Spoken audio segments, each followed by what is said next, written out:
be on a Sunday if I wasn't in the house of the Lord. Amen. Psalm 35 tonight. Let me find her here.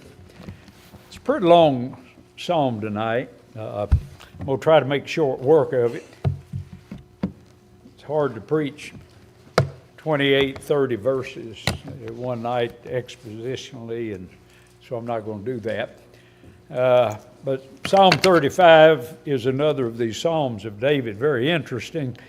The greatest king who ever lived was a man with the name of David, a man whose heart panted after God, a man who, every thought he had basically had to do with God himself.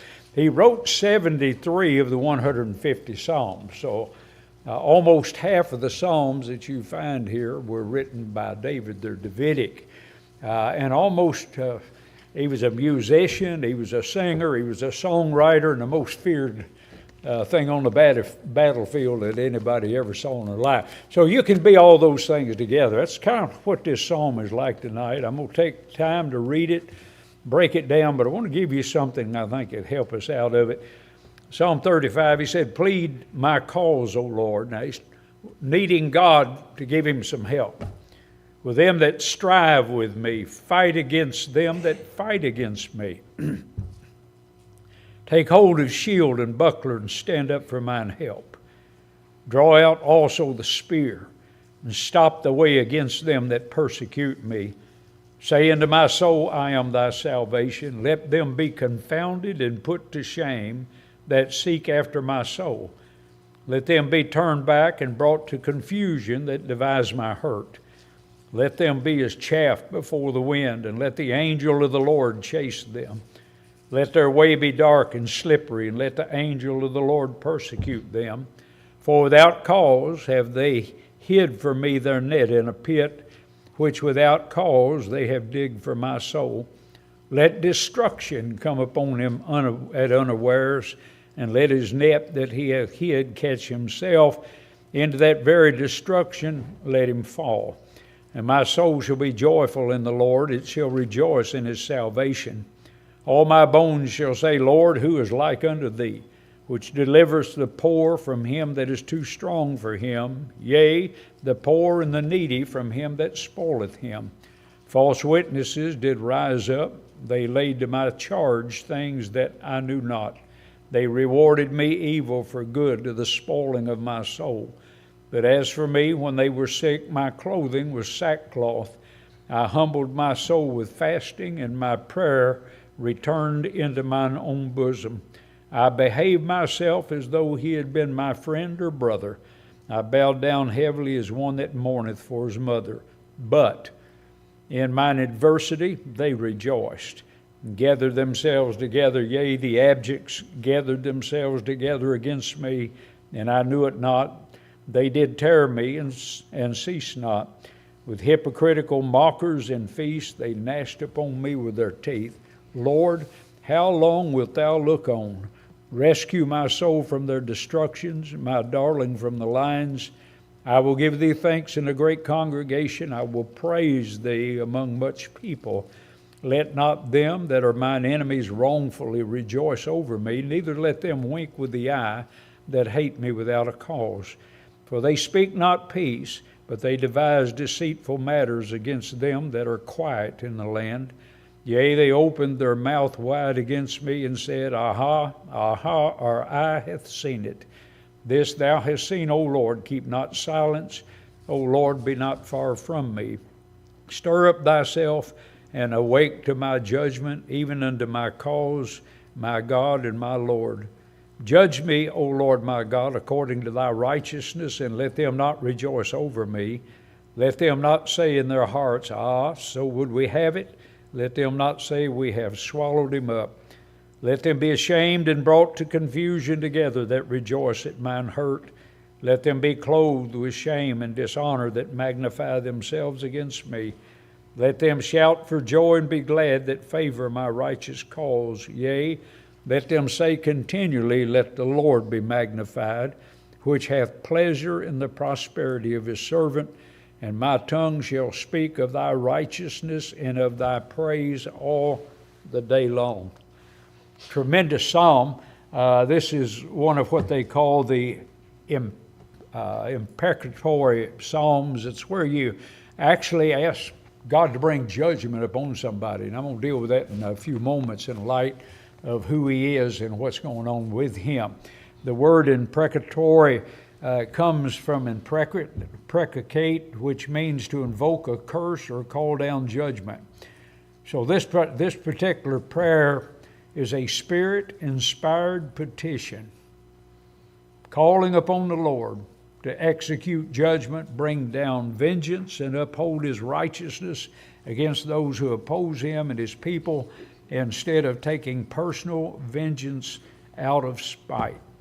So I want to look at imprecatory praying just for a few minutes tonight. It's interesting of the Psalms that are Davidic. I think I've got a number in here, how many there are that are Davidic that are actually imprecatory, and you're talking about over half of them.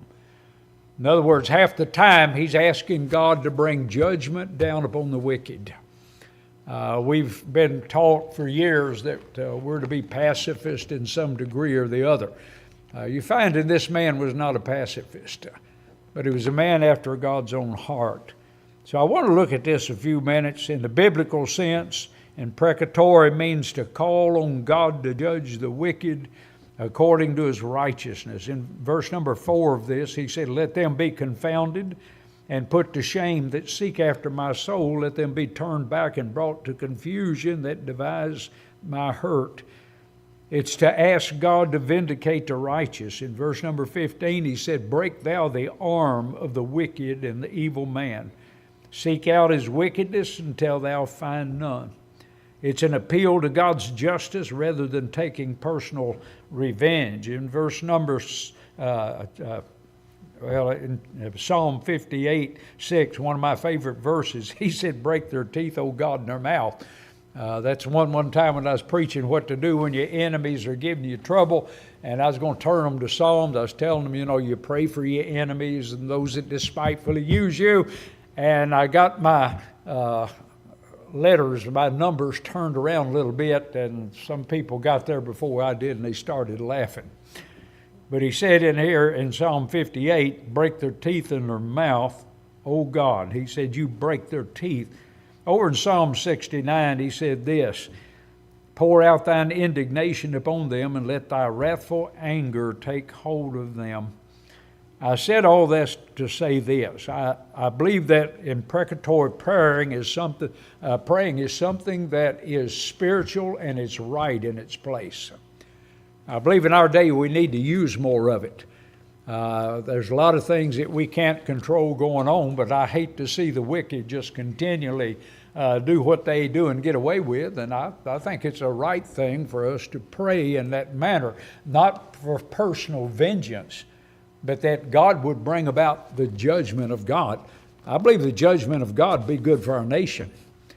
It may cause some heartache and some hard times, but if God doesn't bring judgment, then the nation just does anything that they want to do. That's why He said in Ecclesiastes, "Because sentence against an evil work is not executed speedily, the hearts of the people is fully set to do evil." And that's what we're running down through today.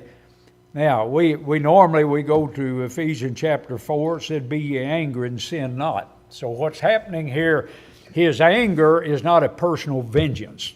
The first thing I would think about this king was, hey, he doesn't get mad, he gets even. But we find that wasn't the thought process that went along with this man. I'm going to show you in just a few minutes. But at the same time, he thought it was right to invoke the help of God when you get in trouble. And I think sometimes we're too easy in our prayer life. I think there's a time when we just ask God, make things right. You need to step in. You need to do what you need to do. You need to take care of it. And basically, that's what He's doing here. So we find out that imprecatory praying is a correct thing to do according to the Word of God. Now, if a man after God's own heart can do it, you can do it. And I think it's good for us to do that. The enemies of God, sometimes they mock us. I know there are a lot of different people like the Amish. The Amish won't put on a uniform, pick up a weapon. They won't go to war. You've got a lot of religions that are like that, and they go back and they quote the "Thou shalt not kill," and they quote all these verses, taking them out of their context. But I believe there's a time when God's people need to get angry. But they need to get angry and sin not. You say, what's it talking about? The Bible said, in that same breath, don't let the sun go down on your wrath. Wrath in the Bible is anger that is uncontrolled. Have you ever known anybody that just lose their temper, and I mean just they tear up a hand on a sand pile? They get mad, they have no control over themselves. Well, we're to have control. So I want to break it down just for a minute. Verses 1, 2 through 10, we see David's plea for divine intervention. Now, he appeals to God as a warrior. David was an unusual man. There's a time for peace, there's a time for war. I would hate to have faced that man in battle. The Bible said that he was a beautiful to look upon, very handsome young man. When God had Samuel anoint him king, he was about 16 years of age. Already killed a bear and a lion. He'd already done some great things. And then the next breath, he killed a man 9.5 feet tall. But when I think of David, I think when you looked at him, I often think of Samson. You ever thought about what Samson looked like? I believe he looked just like a normal man. That's what made his strength such a great thing that God gave to him. I don't think he looked like the Hulk or looked like a giant or something like this. I think he was just a normal looking man that God gave extreme strength to. David was that type of a man. When David went to war, he went to war 100%. David went to war to win. I think what has hurt America is that the last few wars, we haven't gone into the wars to win the war. We've gone in looking for peace before they got things settled in it. I don't know what's going to happen with Russia and Ukraine, but I know that the Russian president does not want peace. He doesn't care about life or anything else. So somebody's going to have to teach him a lesson. I believe one day his own people are going to teach him a lesson. Normally, that type of people, he'll destroy his own nation. He'll destroy the young people of his nation because he's cruel. David was not that type of a warrior. And yet he was a warrior that killed his 10,000s. That's an interesting thing. Man asked me the other day, do you take that literally? I take that literally. Because I see his mighty men. Some of them killed 600 plus men in one day in battle. These were their mighty men. It doesn't take you long to kill 1,000. It doesn't take you long to kill 10,000 or many war.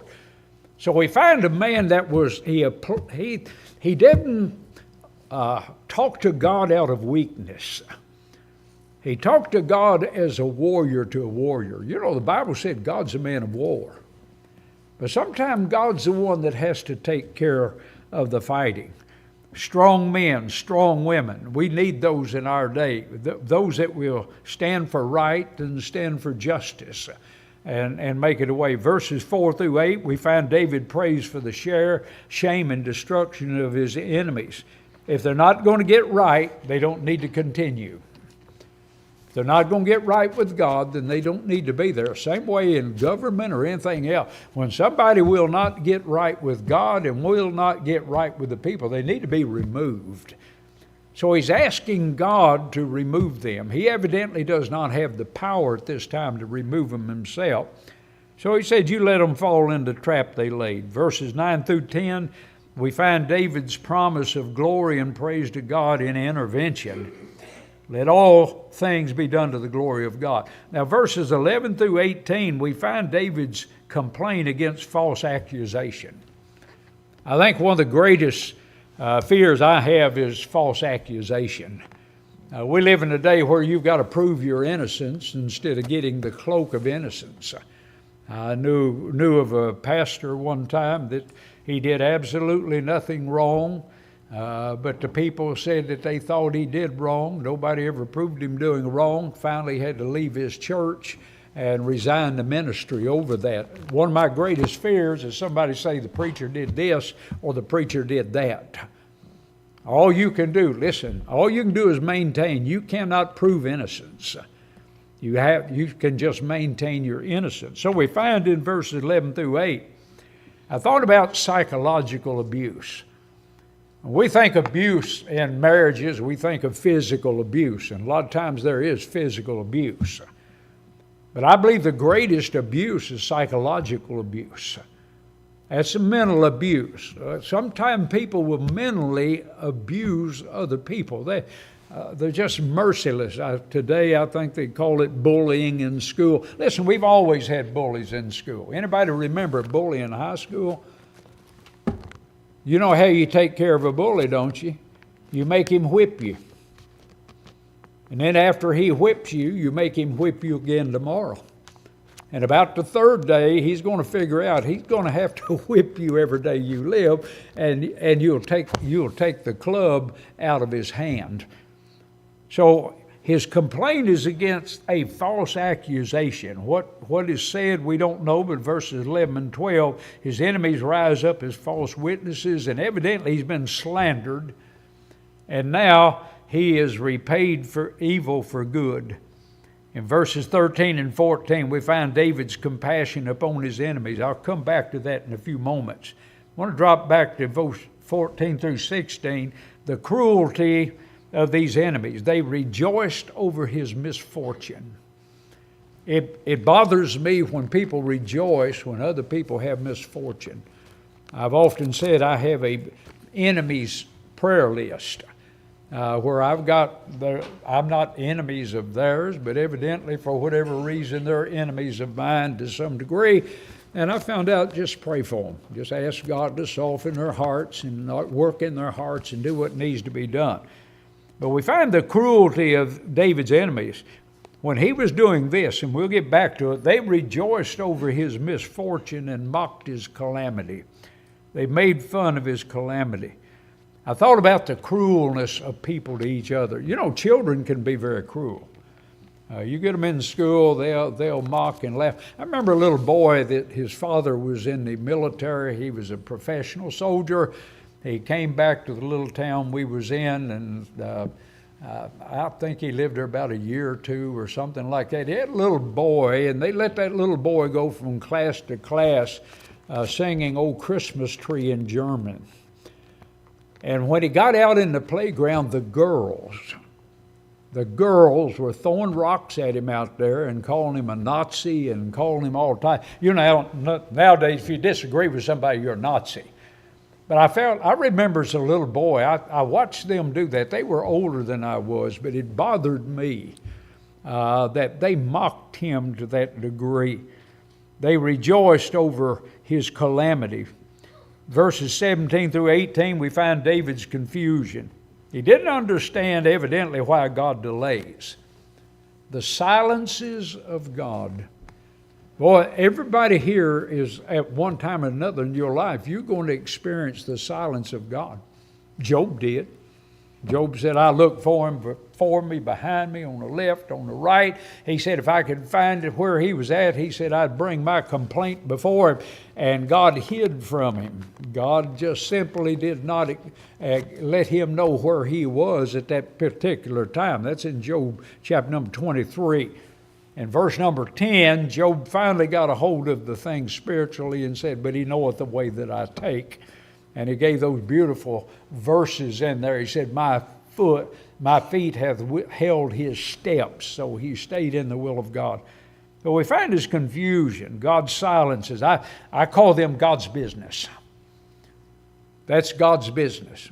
God answers when God needs to answer. God does not answer when he wants you to expand your faith just a little bit. He wants you to learn to walk by faith.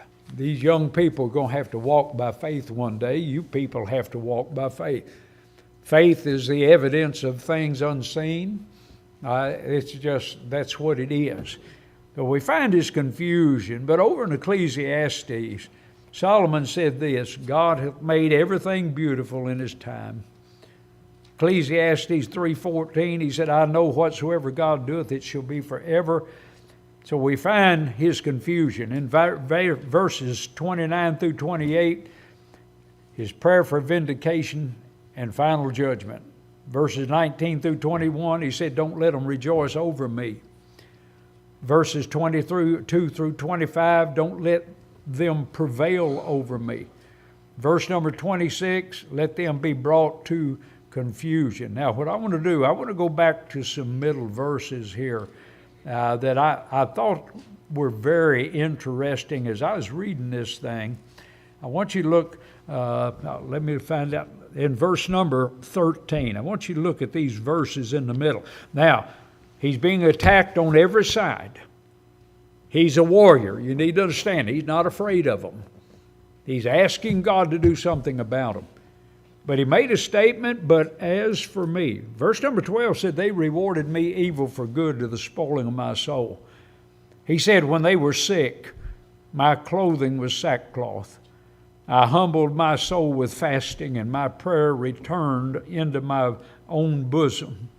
I behaved myself as though he had been my friend or brother. I bowed down heavily as one that mourneth for his mother. So we find here that God laid compassion upon the heart of this man.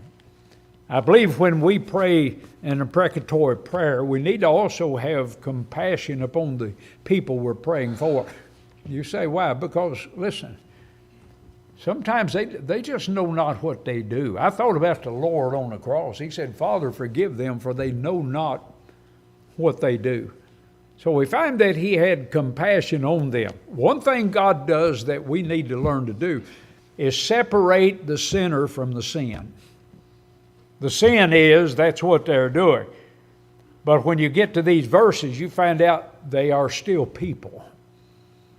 And he used compassion with them. I thought it was interesting. He differentiated between the wickedness of his enemies and then their personal condition. I think God hates sin, loves sinners. David fasted and mourned for them as though they were his brethren. You know, sometimes I look and see people that have done wrong things get a joke that I don't think has to do with the judgment of God. I believe just bad things happen to bad people just like they do good. So we found that he had a compassion upon these people while he was praying an imprecatory prayer. He was asking God to judge them, to vindicate him, and yet at the same time, he said when he looked upon their personal infirmity, then he looked at them differently. Over in Matthew chapter 5, the Lord dealt with this. He said, you've heard that it hath been said. And by the way, this is part of the Sermon on the Mount. The Sermon on the Mount was one of the toughest series that I ever preached. I don't know how many remember that. That's been, we've been here 38 years. That must have been 40 years ago. It's a long time. When I preached through I thought, boy, this be good. I'm going to preach what he preached. That was the toughest preaching I've ever done in my life, because he always prefaced it with this: it hath been said of old, but I say unto you. All right? So what he did, he took the outside and turned it into the inside. I'll give you an illustration. He said, if a man commit adultery, that he sinned, but then he said, but I say unto you, if he look upon the woman to lust, he's committed adultery in his heart already. So what Christ did, he dealt with the inward other than the outward. We deal with the outward instead of the inward to find out what's happening with them and what's going on with them. And that's what he's talking about. Ye have heard that it hath been said, thou shalt love thy neighbor and hate thine enemy. But I say unto you, love your enemies, bless them that curse you, do good to them that hate you, and pray for them which despitefully use you and persecute you. Isn't that interesting in light of what he's doing in an imprecatory manner? But what it is, it's not a personal vengeance that he's asking for. He's asking God just simply for justice in what's going on. That's what imprecatory prayer is about. It's asking God for the, not vengeance. And by the way, if there's any vengeance to be taken, it belongs to God. He said, vengeance is mine, thus saith the Lord, I will repay. So he talks about this, but he went on and said that ye may be the children of your Father which is in heaven. For he maketh his sun to rise on the evil and on the good, and sendeth rain on the just and the unjust. For if ye love them which love you, what reward have you? Do not even the publicans the same? And if ye salute your brethren only, what do ye more than others? Do not even the publicans so? Be ye therefore perfect, even as your Father which is in heaven is perfect. So we find the compassion of the man in the midst of a problem. I think the key to this is never let your problems completely rule your life. We're going to have problems. We're going to see a lot. We were talking a while ago before the service. We never thought we'd see America in the shape America's in. If you're over 50 years of age, you know in America that these people they have no concept of. I was born in the 40s, raised in the 50s and early 60s, and our children will never know the America that we grew up in. It was just a different time. It was a different thing.